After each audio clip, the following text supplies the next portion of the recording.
Hello बच्चों, स्वागत है आपका हमारे चैनल खंडवाल क्लासेज में। तो बच्चों, आज हम देख रहे हैं क्लास 6 न्यू लर्नवेल साइंस का चैप्टर नंबर 15 है, इम्पोर्टेंस ऑफ वाटर। तो बच्चों, इस चैप्टर में हम देखेंगे वाटर के importance. That you already know, water is a precious source of our earth and it is most important for our life. In this chapter, we are discussing about the uses of water, distribution of water on the earth, and source of waters, water cycle, floods, drought, and ways of the save water. So let us start the chapter. अगर आप हमारे channel पर नए हो तो please channel को subscribe कीजिए and bell icon को प्रेस कीजिए ताकि आने वाले हर वीडियो का नोटिफिकेशन आपको मिले। और वीडियो को लाइक कीजिए। इससे पहले हम चैप्टर नंबर 1 से लेके चैप्टर नंबर 14 तक आपको इस चैनल के माध्यम से पढ़ा चुके हैं, जिसमें आपके हर चैप्टर का एक्सप्लेनिंग वीडियो और हर चैप्टर के क्वेश्चन आंसर्स मैंने यहाँ पर कवर कराए हैं। अगर आपने वो वीडियोज़ नहीं देखे हैं तो इस वीडियो के डिस्क्रिप्शन में उसकी एक प्लेलिस्ट बना रखी है मैंने, उसका लिंक दिया गया है, जिसमें आपको सारे वीडियोज़ हर चैप्टर के देखने को मिल जाएंगे, तो आप वहाँ से देख सकते हो। तो चलो स्टार्ट करते हैं चैप्टर को। अपने फ्रेंड सर्कल में इस चैनल को शेयर करें।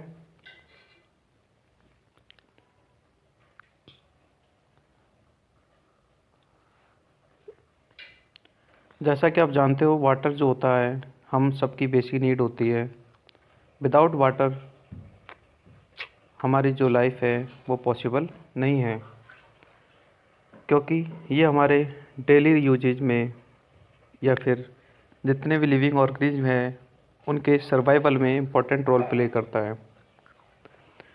जैसा कि हम देख सकते हैं, यहाँ पर हम पानी का यूज ड्रिंकिंग के लिए करते हैं, वॉशिंग के लिए करते हैं, and washing, cleaning and many other purpose we are using the water. So water's called a precious resource. Plant requires water to produce food and seed requires water to germinate. जैसा कि आप जानते हैं, plants को पानी चाहिए and seeds जो कि जर्मिनेटेड होते हैं, जिनसे कि प्लांट बनते हैं, वो भी बिना पानी के संभव नहीं है। So it would not be wrong to say, मतलब ये कहना बिल्कुल गलत नहीं होगा, that there would be no life on the earth without water, यानी कि पानी के बिना हमारी लाइफ बिल्कुल संभव नहीं है। फैक्ट फाइल में आप एक चीज़ देखोगे कि हमारे बॉडी का जो 70% पार्ट होता है वो हमारा वाटर होता है, यानी कि बिना वाटर के हमारी बॉडी कुछ भी नहीं है। 70% हमारी बॉडी में वाटर होता है, बाकी 30% में हमारे मसल्स और बोन्स वगैरह होती है। एक्टिविटी फर्स्ट में हम देख रहे हैं वाटर इज यूज्ड फॉर। पानी कहाँ कहाँ यूज होता है और कितनी क्वांटिटी में होता है। ठीक है, यहाँ पर नंबर ऑफ पर्सन्स है, अमाउंट ऑफ वाटर, तो आप इसको फिल कर सकते हो। आगे हम देख रहे हैं यूजेज ऑफ वाटर, पानी के हम यूज कहाँ कहाँ करते हैं। तो देखो, पहला है हमारा कि water play an important role in the human body which are listed below. पहला है डिजॉल्व द न्यूट्रिशन, यानी कि हम कुछ फूड टेक करते हैं, उनके न्यूट्रिशन हमारे बॉडी में वाटर के द्वारा ही डिजॉल्व होते हैं। And salt present in our body so that digestion and absorption of the take place easily. ठीक है, हमारी बॉडी में जो डाइजेशन प्रोसेस होता है डाइजेस्टिव सिस्टम में, तो वो भी वाटर से ही पॉसिबल होता है। Next, it regulate the body temperature. Water से हमारा बॉडी का टेम्परेचर रेगुलेट होता है, मेंटेन होता है। एंड थर्ड पॉइंट है it help to transport oxygen and food in the body, यानी कि हमारी बॉडी में ऑक्सीजन और फूड को ट्रांसपोर्ट करने के लिए भी ये मदद करता है। ठीक है, क्योंकि आपको पता है कि ट्रांसपोर्शन सिस्टम में क्या आता है, हमारा ब्लड आता है जो कि ट्रांसपोर्शन का वर्क करता है, और ब्लड में भी 90% वाटर ही होता है। आगे हम देखते हैं it help to expel waste from the our body. ठीक है, हमारे बॉडी से वेस्ट प्रोडक्ट को आउट करने में भी हमें मदद करता है, जैसे यूरिन वगैरह एंड स्वेटिंग वगैरह होती है। ठीक है,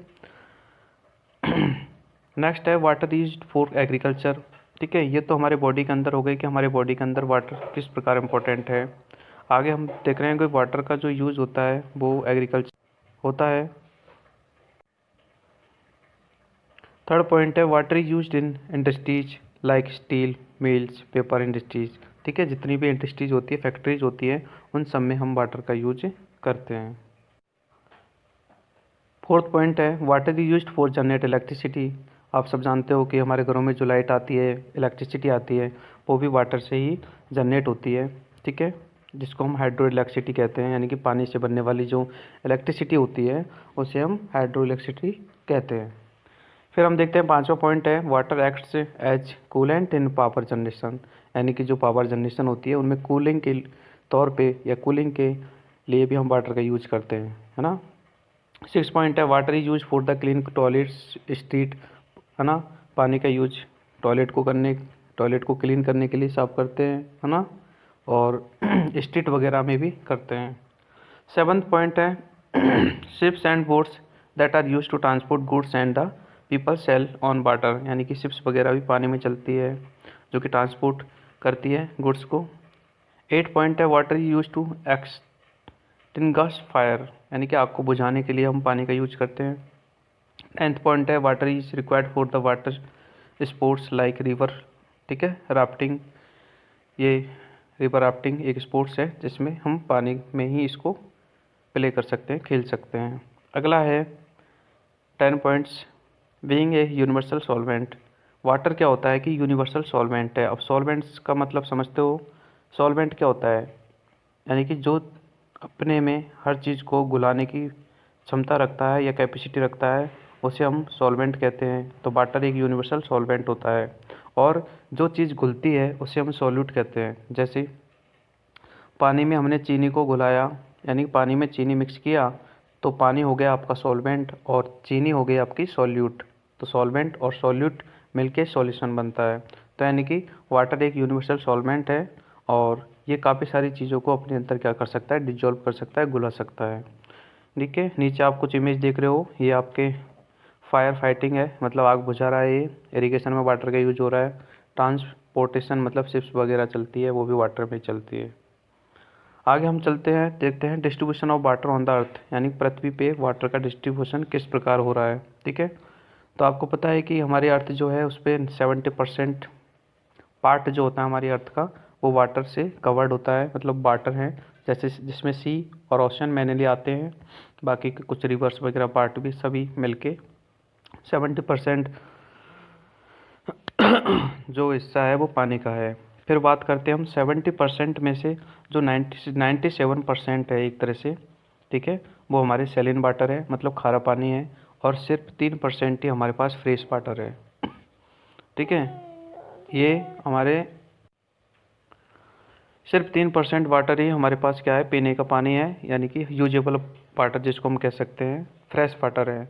और ये पूरे वर्ल्ड की कहानी है, नॉट ओनली इंडिया। ओके, पूरे वर्ल्ड में 97% वाटर है वो सैलिन है, जो कि ओशंस और, ठीक है, सीज में है मोस्टली, और कुछ, ठीक है, हाँ, लेक वगैरह में भी होता है वैसे तो। और फ्रेश वाटर हमारे पास 3% है। अब ध्यान से सुनना, ये जो 3% फ्रेश वाटर है, ठीक है, इसका भी 30% जो होता है वो ग्राउंड वाटर है। ठीक है, और बाकी का इतना सारा हिस्सा आप देख सकते हो, इस 3% का जो 68 पार्ट है वो भी आइस कैप्स या फिर ग्लेशियर के रूप में जमा है। सोचो तुम एक बार हम वाटर की कहानी पढ़ रहे हैं एक तरह से, कि जो हमारे पास 3% वाटर होता है उसका भी जो 68% जो पार्ट है वो ग्लेशियर के रूप में जमा हुआ है, बर्फ़ों के रूप में, यानी कि बर्फ़ के रूप में पहाड़ों में जमा हुआ है, माउंटेन्स में। ठीक है, और 30% वाटर हमारे ग्राउंड के अंदर है, जिसको हम ग्राउंड वाटर कहते हैं। ठीक है, और जो सरफेस वाटर है वो हमारे पास 0.3% है। ठीक है, हमारे अर्थ की सरफेस के ऊपर जो है, जो कि रिवर्स वगैरह में है, कुछ आपके क्या बोलते हैं, लेक्स वगैरह में है, तो वो सरफेस वाटर है जो कि अभी अवेलेबल है हमारे अर्थ के ऊपर। ठीक है, 3%, 0.3%, और 30% हमारा ग्राउंड में है। ठीक है, अब बात करते हैं इधर सरफेस वाटर की। तो देखो सरफेस वाटर जो कि 0.3% हमारे सरफेस पे है, उनमें से भी जो 86% जो वाटर है वो लेक्स में है, यानी कि झीलों में है, और 2% वाटर जो है रिवर्स में है, और बाकी का ठीक है 11% स्वैम्प्स है। तो इस प्रकार हम पूरी वाटर की कहानी पढ़ सकते हैं कि हमारे पास 100% वाटर है, उसमें से 97% क्या है, सैलिन यानी कि खारा पानी, 3% फ्रेश वाटर है, और फ्रेश वाटर को भी हमने यहाँ पर डिस्ट्रीब्यूट कर दिया इसमें कि जो 3% फ्रेश वाटर है उसमें से 30% ग्राउंड मतलब ज़मीन के नीचे है, और बाकी का 68% जो है ग्लेशियर के रूप में या फिर आइस के रूप में पहाड़ों पर जमा हुआ है। ठीक है, आगे चलते हैं। तो टोटल अगर हम बात करें तो कुल मिला के अप्रॉक्सीमेटली 0.01, बहुत ही कम होता है, 0.01 यानी 1% का भी 100 पार्ट होता है, 1% का भी 100 पार्ट होता है। इतना वाटर जो है हमारे ह्यूमन कंजप्शन के लिए अवेलेबल होता है, यानी कि हमारे लिए अवेलेबल होता है। ठीक है, 1% का 100 पार्ट, ध्यान से सुन लो, 1% का 100 पार्ट। ठीक है, there is an urgent need to be save water, तो इसीलिए हम कहते हैं कि पानी को बचाना बहुत ज़रूरी है। ठीक है, क्योंकि हमारे पास आप देख सकते हो कितना पानी है, 0.01। ठीक है, ये पूरे वर्ल्ड के लिए है, नॉट ओनली इंडिया। नेक्स्ट हम देखते हैं सोर्स ऑफ वाटर कि पानी के सोर्सेज क्या क्या हैं। ठीक है, तो पानी के सोर्सेज आप देख सकते हो मोस्टली 3 सरफेस मतलब सोर्सेज हैं। पहला है रेन वाटर, सेकंड है सरफेस वाटर जो कि अपने ज़मीन के ऊपर यानी कि देखने को मिलता है, बाकी का कुछ ग्राउंड वाटर है। ठीक है, अब बात करते हैं सरफेस वाटर में रिवर्स और लेक्स के अंदर है और कुछ सीज के अंदर है। ग्राउंड वाटर में हम बात करते हैं वेल्स है, ट्यूबवेल से और हेड पंप से, ये ग्राउंड के अंदर होते हैं, सोइल इनमें है। अब बात कर लेते हैं हम पहले टाइप का रेन वाटर, बारिश का पानी। ठीक है, तो देखो बारिश का पानी यानी कि rain, rain is the main source of water, it is the purest form of natural water, यानी कि हमारे जो नेचुरल वाटर है उसकी सबसे प्योरेस्ट फॉर्म जो होती है वो रेन होती है। ठीक है, but becomes impure while falling on down, यानी कि जब पानी हमारे रेन के द्वारा नीचे ज़मीन पे गिरता है तब जाके ये इम्प्योर पानी बन जाता है। ठीक है, बाकी सबसे जो प्योरेस्ट फॉर्म होती है पानी की वो हमारे कहाँ पे होती है, रेन वाटर में ही होती है, यानी कि रेन वाटर को हम एक प्योरेस्ट फॉर्म बोल सकते हैं पानी की। बट आपको पता है क्या कि जब पानी नीचे आता है बरसात के द्वारा तो वो इम्प्योर हो जाता है। आगे हम बात करते हैं सरफेस वाटर की। ठीक है, तो सरफेस वाटर मतलब ज़मीन के ऊपर मिलने वाला जो वाटर है, जो मोस्टली रिवर्स और लेक्स में मिलता है। ठीक है, और rivers and lakes are form due to the melting of the snow of mountains, यानी कि जब माउंटेन्स की स्नो बर्फ मेल्ट होती है तब जाके रिवर्स का रिवर मतलब पानी रिवर्स में फॉर्मेट में कन्वर्ट होता है। And the ways and the water in rivers and lakes is dirty because of the presence of the germs and mud, यानी कि इनका पानी भी क्या है, एक तरह से डर्टी है जिसमें जम्स होते हैं, मड यानी मिट्टी या फिर गंदला पानी होता है। आगे हम देख रहे हैं the water that you get in your taps, और जो आपके घरों पर नल के द्वारा आता है, ठीक है, कम्स फ्रॉम लेक्स और rivers, it needed be purified, यानी कि जो आपके घरों में पानी आता है, नल आता है, ठीक है, वो वाटर जो है रिवर्स या लेक से आता है, बट उसको प्योरीफाई करके तब आपके घरों में आता है, यानी कि उनको पहले प्योरीफाई किया जाता है, उनके इम्प्योरिटीज़ को आउट किया जाता है, तब जाके आपके घरों में भेजा जाता है। ठीक है, तो इनकी इम्प्योरिटीज़ को रिमूव करने के लिए, ठीक है, ट्रीटमेंट प्लांट्स होते हैं, यानी कि बड़े बड़े प्लांट्स होते हैं जहाँ पर इनको ट्रीट किया जाता है, यानी कि इनकी जो गंदगी है उसको रिमूव किया जाता है। ठीक है, और फिर प्योरीफाई करके फिर हमारे घरों में सप्लाई किया जाता है थ्रू द पाइप्स के थ्रू। फिर बात करते हैं हम सी वाटर की। ठीक है, तो सी वाटर के बारे में आपको पता है कि समुद्रों में हमारा 97% वाटर क्या है, फिल है। ठीक है, तो all streams and rivers fall into the sea, जितनी भी नदियाँ होती है वो सब समुद्र में गिरती है।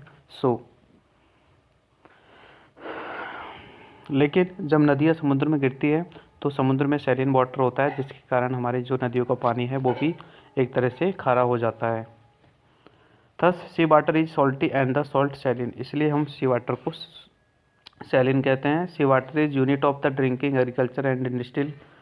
ठीक है, यानी कि सी वाटर जो होता है वो अनफिट होता है। ठीक है, यानी कि सी वाटर को हम ना तो पीने के लिए यूज कर सकते हैं, ना एग्रीकल्चर के लिए यूज कर सकते हैं, ना हम कोई इंडस्ट्रियल पर्पज़ के लिए यूज कर सकते हैं।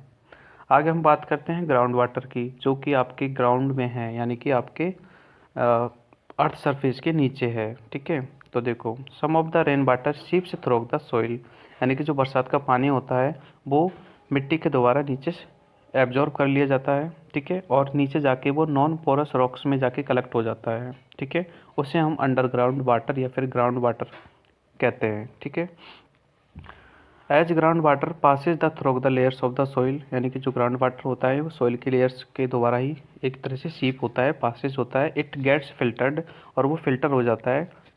इट इज़ द दस ऑलमोस्ट फ्री फ्रॉम इम्प्योरिटीज, यानी कि जब वो मिट्टी के द्वारा नीचे जाता है तो वो क्या हो जाता है, एक तरह से प्योर फॉर्म में हो जाता है, यानी कि वो फिल्टर हो जाता है, उसमें कोई भी इम्प्योरिटीज नहीं रहती है। सेकेंड पॉइंट हम देख रहे हैं, the level of ground water at the palace is called the water table, यानी कि पानी के लेवल को वाटर टेबल कहते हैं। And ground water can be drawn out the digging wells, और जो ग्राउंड वाटर होता है उसको हम कुएँ खोद के, यानी कि कुएँ के द्वारा हम डिग कर सकते हैं, बाहर निकाल सकते हैं, या फिर हम पैड पंप्स वगैरह है, ट्यूबवेल्स हैं, ठीक है, इनके द्वारा हम उसको बाहर निकाल सकते हैं। ठीक है, और मोस्ट ऑफली देखो most ground water is safe for bathing, यानी कि जो ग्राउंड वाटर है वो नहाने के लिए, खाना पकाने के लिए और वॉशिंग के लिए या फिर पीने के लिए सेफ होते हैं। ठीक है, नेक्स्ट पॉइंट है the water table varies from place to place, यानी कि जो पानी का लेवल होता है वो हमेशा पैलेस टू पैलेस वेरी करता है। ऐसा नहीं है कि सब जगह पानी सेम होता है। ठीक है, और सीज़न के अकॉर्डिंग वेरी करता है। जैसे गर्मी के मौसम में आपको पता है कि पानी की बहुत एक तरह से शॉर्टेज होती है, उस टाइम पे जो वाटर टेबल है वो डाउन पोजीशन पे चला जाता है, यानी कि बहुत नीचे चला जाता है। And higher the water table easier to be drop water from it, यानी कि जो हायर लेवल पे होता है तो उससे पानी को निकालना बहुत ही आसान होता है। आगे देख रहे हैं हम दाल लेवल ऑफ ग्राउंड वाटर और the water table goes down where there is little or no vegetation, यानी कि जहाँ पर कोई भी वेजेशन नहीं होता है। वेजेशन मीन्स होता है वनस्पति या फिर हम बोल सकते हैं पेड़ पौधे। ठीक है, वहाँ पर जो है पानी का लेवल बहुत ही डाउन चला जाता है। And where most land is covered with concrete, और जहाँ पर ज़्यादातर लैंड कंक्रीट के द्वारा कवर्ड होता है वहाँ पर भी जो है एक तरह से पानी का जो लेवल है वो डाउन पोजीशन में चला जाता है। बहुत these factor reduce the seepage of water, ध्यान देना, अगर हमारा अर्थ सरफेस कंक्रीट से ढका हुआ है तो फिर पानी का जो सीपेज है, सीपेज मतलब मिट्टी के द्वारा एब्जॉर्ब करने की जो कैपेसिटी होती है, ठीक है, वाटर को एब्जॉर्ब करने की जो कैपेसिटी होती है वो एक तरह से रिड्यूस हो जाती है, वो कम हो जाती है, यानी कि पानी को सीपिंग नहीं होती है। ठीक है, so this is become great cause of worry, इसलिए जो है यहाँ पर एक चिंता का विषय होता है। देखो इन जो ये पिक्चर जो आपको दिखा रखी है यहाँ पर, देखो एक बैल है, यानी कि ग्राउंड वाटर को हम बैल से डिग कर सकते हैं। यहाँ पे टू बेल्स हैं, यानी ग्राउंड वाटर को हम टू बेल से ही बाहर निकाल सकते हैं, और हेडपम्प के द्वारा भी हम ग्राउंड वाटर को बाहर निकाल सकते हैं। तो ये यहाँ पे कुछ सोर्सेज दिखाई दे रहे हैं। अब बात आती है टाइम टू आंसर्स की। तो देखो पहला क्वेश्चन क्या है, पहला क्वेश्चन है विच liquid is called the universal solvent, तो वाटर, ठीक है, इसमें वाटर आएगा क्योंकि वाटर इज यूनिवर्सल सॉल्वेंट, जो कि हर चीज़ को अपने में सॉल्यूट या फिर मिक्स करने की कैपेसिटी रखता है। आगे है question second, what percentage of earth surface is covered with water, तो 97, यानी कि 90, अच्छा अर्थ सरफेस का 70% जो है वाटर से कवर्ड है। ठीक है, अगला क्वेश्चन है name the main source of water on the अर्थ, ठीक है, पानी पर जो, अच्छा, अर्थ पर वाटर का मेन सोर्स जो है रेन वाटर है।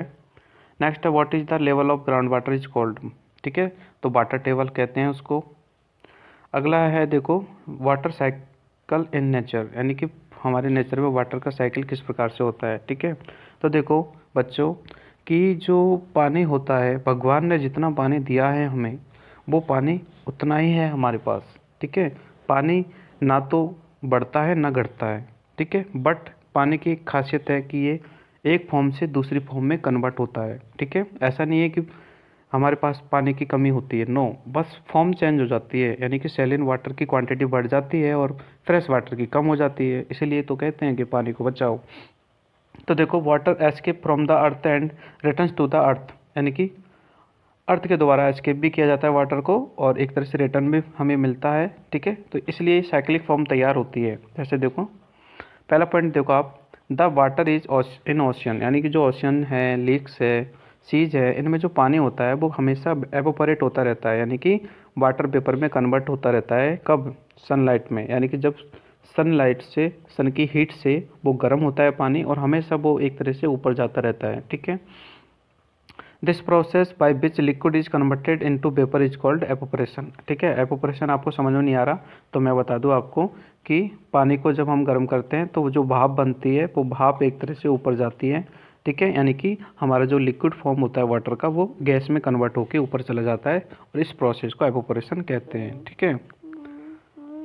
Plants also release water into the air, और देखो जो प्लांट्स पानी को टेक करते हैं वो भी एक तरह से पानी को रिलीज करते हैं, वो प्रोसेस ट्रांसपिरेशन होती है।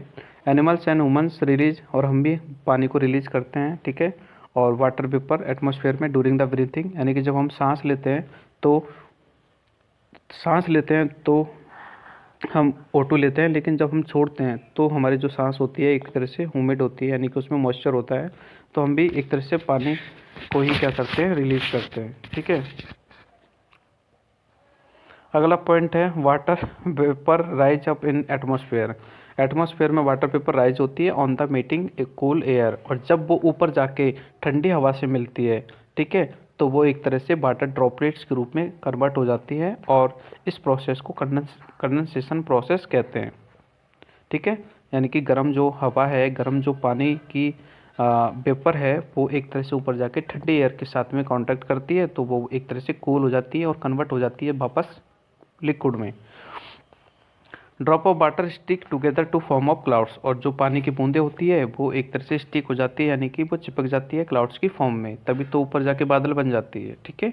नीचे से जो पानी जाता है वाटर वेपर की फॉर्म में, वो ऊपर जाके बादल के रूप में एक तरह से जम जाता है, और वही वापस एक तरह से रेन की फॉर्म में नीचे आता है। अब आगे हम देख रहे हैं क्लाउड फॉर्मेशन के बादल कैसे बनते हैं। तो देखो the increase in temperature of air leads to be its expansion. देखो the increase in temperature of the air, air का टेम्परेचर बढ़ाएंगे तो वो एक्सपेंड होगी, यानी कि वो फैलती है। This makes the air lighter, इससे कि हमारी जो एयर होती है वो लाइटर हो जाती है, and it rises in the atmosphere, और वो एटमॉस्फेयर में राइज करती है अलॉन्ग विथ वाटर वेपर, यानी कि पानी के वेपर के साथ में। As it risen it being cooled, यानी कि जब वो राइज करती है तो वो ठंडी हो जाती है, यानी कि कूल हो जाती है, क्योंकि कूल एयर के साथ में कॉन्टैक्ट से वो कूल हो जाती है। Then the dust particle present in the atmosphere behaves as medium on which water vapour condenses and form of the millions of the tiny droplets, और जो वाटर वेपर होती है वो एक तरह से मिलियंस ऑफ टिनी ड्रॉपलेट्स में क्या हो जाती है, कन्वर्ट हो जाती है, और एक बादल की फॉर्म में, यानी कि एक क्लाउड्स की फॉर्म में वहाँ पर जम जाती है, ठीक है। अब देखो नीचे लिख रहा है कि when the clouds become big और हैवी, जब क्लाउड्स बहुत ज़्यादा बिग हो जाते हैं और हैवी हो जाते हैं, then they fall as rain, तब वो एक बारिश के रूप में फॉल हो जाते हैं, यानी गिर जाते हैं। हेल्स और स्नो, यानी कि स्नो की फॉर्म में भी गिर सकते हैं। आगे है rain gets collected in sea, ठीक है। Rain gets collected in sea, lakes, pond and its percolates down the soil to form ground water. Water on the earth again change, और देखो फिर से जो ऊपर का पानी है, यानी कि जो क्लाउड्स की फॉर्म का पानी है वो नीचे रेन की फॉर्म में आ जाता है, और फिर जो नीचे का पानी है फिर वो वाटर वेपर में चेंज होके ऊपर चला जाता है। तो ये प्रोसेस जो होती है वो कंटिन्यू चलती रहती है, इसी को हम बोलते हैं वाटर साइकिल, यानी कि वाटर का नीचे से ऊपर जाना और ऊपर से नीचे आना, ये प्रोसेस हमेशा चलती रहती है। This is called water cycle. आगे हम देखते हैं फ्लड। तो फ्लड देखो क्या होता है, हैवी रेनफॉल होती है, यानी कि हैवी बरसात होती है, तो बहुत ज़्यादा अमाउंट में जो वाटर है हमारे अर्थ सरफेस पे फॉल होता है, जिससे एक तरह से फ्लड की समस्या पैदा हो जाती है। और in most of the parts of India it's rain heavily during the monsoon month, यानी कि इंडिया में ज़्यादातर जो बरसात होती है वो मानसून के मंथ में ही क्या होती है, ज़्यादा होती है। और मानसून जो होते हैं हमारे दो टाइप से होते हैं, एक तो समर मानसून होते हैं और एक विंटर मानसून होते हैं, ठीक है। जो विंटर मानसून होते हैं, ठीक है, वो ज़्यादा नुकसानदायक नहीं होते हैं, बट जो समर मानसून होते हैं वो बहुत ही ज़्यादा नुकसानदायक होते हैं, क्योंकि समर मानसून में हमारे इंडिया में बरसात क्या हो जाती है, ज़्यादा होती है, ठीक है, विंटर मानसून में नहीं होती है। अब देखो फ्लड्स के कॉजेज क्या है, मतलब फ्लड्स आती हैं तो क्या नुकसान होता है। तो देखो हैवी कंटिन्यूस रेनफॉल, यानी कि जब फ्लड आती है तो बहुत ही भारी बरसात होती है और वो कंटिन्यू होती रहती है 2-4 दिन। आगे है साइक्लोन विच ब्रिंग हैवी रेनफॉल, यानी कि साइक्लोन के कारण भी हैवी रेनफॉल हो सकती है, होती है। Landfills which may be blocks reverse, यानी कि जो landslides which may be block reverse, और भारी बरसात के कारण लैंडस्लाइड्स होते हैं जो कि रिवर्स को ब्लॉक कर देते हैं। ब्लॉक करने के कारण पानी का लेवल और बढ़ जाता है, और पानी का लेवल बढ़ जाता है तो फ्लड की कंडीशन पैदा हो जाती है। सुनामीज और टिडल वेव्स, ठीक है, ये कुछ कॉजेज हैं फ्लड्स के, कि फ्लड्स जो है किस प्रकार से हो सकती है, ठीक है। हैवी रेनफॉल से भी हो सकती है और साइक्लोन्स के कारण भी हो सकती है। लैंड स्लाइड विच में भी ब्लॉक रिवर, यानी कि अगर लैंड स्लाइड्स हो जाती हैं तो रिवर ब्लॉक हो जाती हैं, रिवर ब्लॉक हो जाती हैं तो वाटर का लेवल बढ़ जाता है, तो इससे भी फ्लड हो सकता है। और सुनामी के कारण तो होता ही है। आगे है इफेक्ट ऑफ फ्लड, यानी फ्लड्स के इफेक्ट क्या क्या हैं। तो देखो फ्लड के कारण देखो इट कॉजेज सॉइल इरीजन, यानी फ्लड से हमेशा सॉइल इरीजन होता है, मिट्टी का कटाव होता है। And washing away the top fertile layer of the soil, और जो ऊपर, यानी कि जो ऊपर की लेयर होती है मिट्टी की जिस पर हम रहते हैं, ये बहुत ही फर्टाइल होती है, ठीक है। तो एक तरह से इसकी फर्टिलिटी क्या हो जाती है, डाउन हो जाती है, यानी कि ख़त्म हो जाती है। तो पहला तो नुकसान ये होता है। सेकेंड है फ्लड डिस्टॉर्ट द क्रॉप्स, और फ्लड से हमारी जो फसल्स हैं, फसल क्रॉप्स डिस्टॉर्ट हो जाती है, ख़त्म हो जाती है, leading to be shortage of food, और फिर हमें फूड की शॉर्टेज हो जाती है। थर्ड पॉइंट है it causes damage on to house and the other property, यानी घरों को भी काफ़ी नुकसान होता है, घर भी क्या हो जाते हैं, एक तरह से गिर जाते हैं, टूट जाते हैं।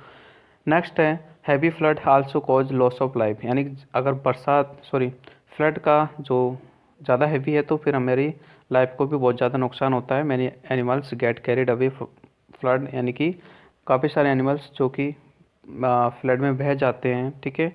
और नेक्स्ट है इट एडवर्सली अफेक्ट कम्युनिकेशन, ठीक है, मतलब एक तरह से कम्युनिकेशन को अफेक्ट करता है, इलेक्ट्रिसिटी सप्लाई को अफेक्ट करता है, और नेटवर्क्स को भी एक तरह से अफेक्ट करता है।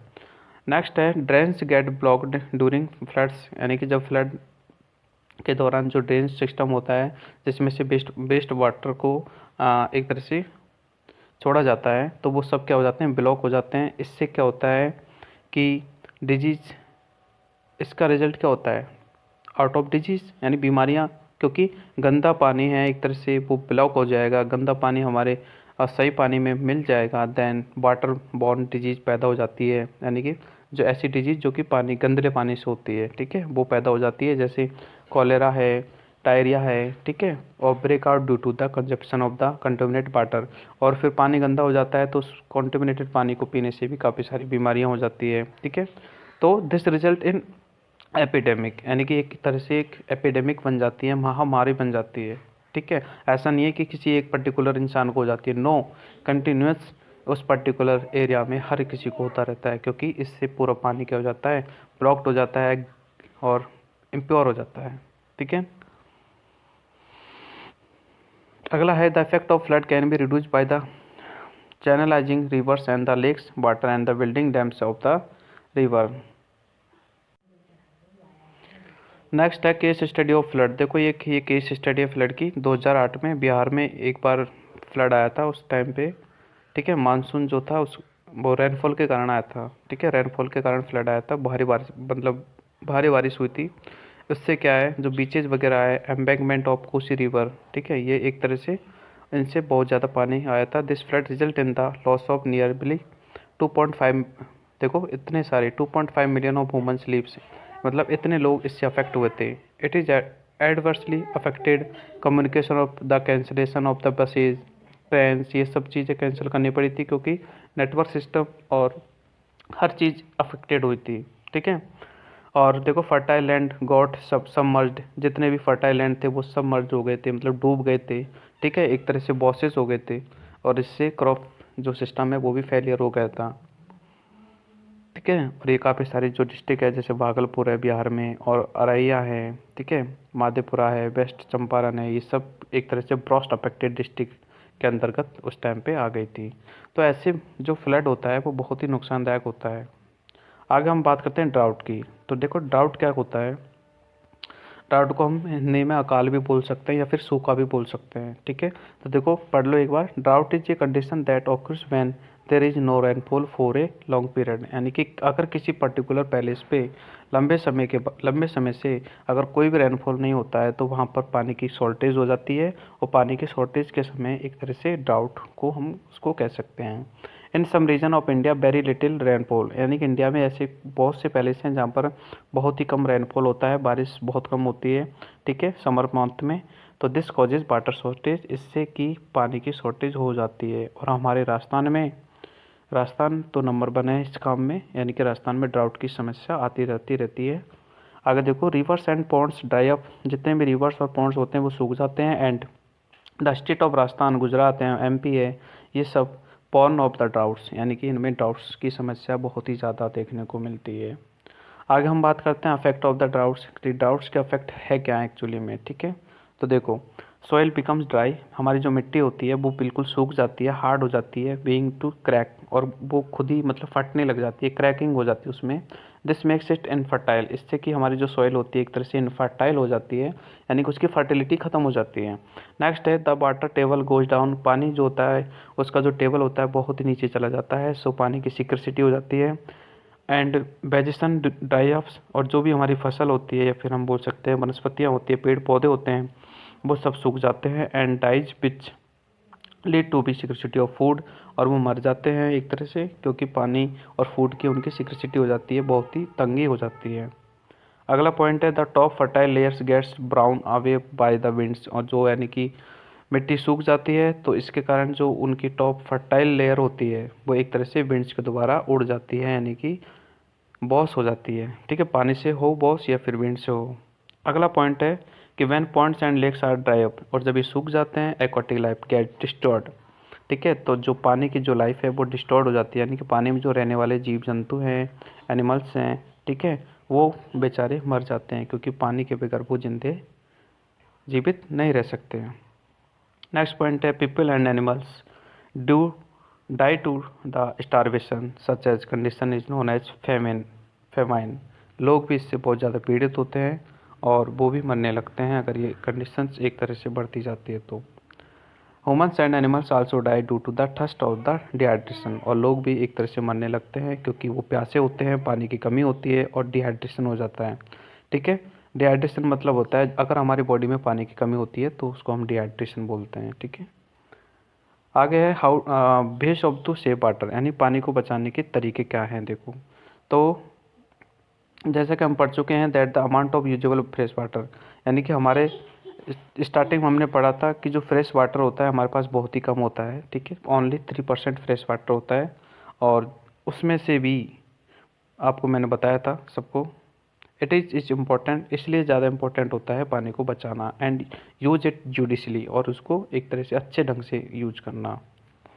The demand of water is increase day by day, देखो पानी की जो डिमांड है वो डे बाई डे इंक्रीज होती है, क्योंकि हो रही है, क्योंकि इंडिया की जो पॉपुलेशन है आप देख सकते हो, ठीक है, काफ़ी ज़्यादा है, ओके। सो पानी की डिमांड भी ज़्यादा है, इंडस्ट्रीज पर्पस में या फिर पीने के लिए हम देख सकते हैं बहुत ही ज़्यादा डिमांड है। सो वाटर कंजर्वेशन पे हमें फोकस करना चाहिए, यानी पानी को हमें बचाना चाहिए। अब देखो नीचे लिख रहा है you can save water bye, यानी कि आप पानी को कैसे बचा सकते हैं। तो देखो using a bucket and mug of the bathing, यानी कि नहाते टाइम आप, ठीक है, मग का यूज करें, और शावर के नीचे नहाना है, यानी कि पानी को ज़्यादा बहाए ना। नेक्स्ट है using a wet cloth to clean your vehicles, यानी कि अगर व्हीकल्स को साफ़ करना है तो आप वेट क्लॉथ यानी गीले कपड़े का यूज़ कर सकते हैं instead of the house pipe, यानी कि हॉज पाइप की जगह, ठीक है। नेक्स्ट है getting a leaks taps repaired, यानी कि जो हमारे घरों में जो टैप्स है लीक्स होते रहते हैं, यानी कि उनको हम रिपेयर कर सकते हैं जिससे कि पानी का वेस्ट जो है बच सके। नेक्स्ट है closing the taps while brushing teeth, यानी कि जब आप दांत को साफ कर रहे होते हो तो आप हमारे जो टैप्स हैं उनको क्लोज कर सकते हो। और अगला है कलेक्टिंग रेन वाटर्स इन बकेट, यानी कि जो बरसात का पानी होता है उसको हम बकेट में कलेक्ट कर सकते हैं, या फिर हम उसको कलेक्ट करके और यूज कर सकते हैं क्लीनिंग वाटरिंग ऑफ प्लांट्स, यानी कि पानी पौधों को देने के लिए। आगे है rain water harvesting catch water where it falls, यानी कि जहाँ पर भी पानी गिरता है उसको हम कैच कर सकते हैं, उसको हम स्टोर कर सकते हैं फ्यूचर यूज के लिए, ठीक है। तो बच्चों ये करना चाहिए, मैं खुद मेरे घर में ये करता हूँ, ठीक है, यानी कि जो बरसात का पानी होता है उसको हम स्टोर करते हैं और उसको हम फ्यूचर यूज के लिए यानी बाद के यूज के लिए हम उसको यूज कर सकते हैं। तो देखो एक ये सिस्टम है एक तरह से रूप रूप टॉप जो वाटर है उसको हार्वेस्ट करने का। ठीक है, देखो यहाँ पर क्या है, एक सिस्टम किया गया है कि आपके घर का है जो रूफ का जो पानी है आपके घर पे ऊपर गिरता है बारिश के मौसम में, तो आप उसको एक नल के दोबारा नीचे करके और यहाँ पर एक टैंक बना सकते हैं जिसमें कि ये पानी स्टोर हो जाए, फिर आप इसको फ्यूचर में कभी भी निकाल के आप यूज कर सकते हैं। तो इसको हम रूफ टॉप बोल सकते हैं। देखो कैसे है, इसमें पढ़ लो। In this system rain water is collected on the roof, यानी कि रूफ के टॉप पे हम जो रेन वाटर है उसको कलेक्ट कर सकते हैं and allowed to be into storage of the tank through pipes, यानी कि नीचे टैंक बन रहा है उसमें हम इसको अलाउ कर सकते हैं पाइप्स के through. This stored water present in tanks में भी कंटेंट्स इम्पोर्टीज, इसमें इम्पोर्टीज होती है and should be filtered before use, तो इसको हम यूज करने से पहले इसको फिल्टर कर सकते हैं और इसको हम यूज कर सकते हैं किसी भी काम। ठीक है, अवॉइड ड्रिंकिंग, यानी कि पीने के अलावा, क्योंकि पीना है तो हमें इसको फिल्टर करना पड़ेगा। आ गया road side rain water harvesting. ठीक है, in this system rain water from road side goes directly into pipe pits. ठीक है, यानी कि जो रेन वाटर जो है रोड की साइड का वो डायरेक्टली पिट्स में जा सकता है और रिचार्ज बेल्स और trenches is in the ground, this help to be rise the ground water of level, यानी कि रोड के बगल का पानी है उसको भी हम एक तरह से स्टोर कर सकते हैं। नेक्स्ट आपके टाइम टू क्वेश्चन आंसर है, तो हम ये क्वेश्चन आंसर को देख लेते हैं। पहला क्वेश्चन है the help to be circulate water between the land at the atmosphere. ठीक है, तो इसमें रेन वाटर है। नेक्स्ट है when it rain very heavily. ठीक है, तो फ्लड कैन ऑक्यूर, फ्लड हो सकता है, यानी कि वो हो सकता है।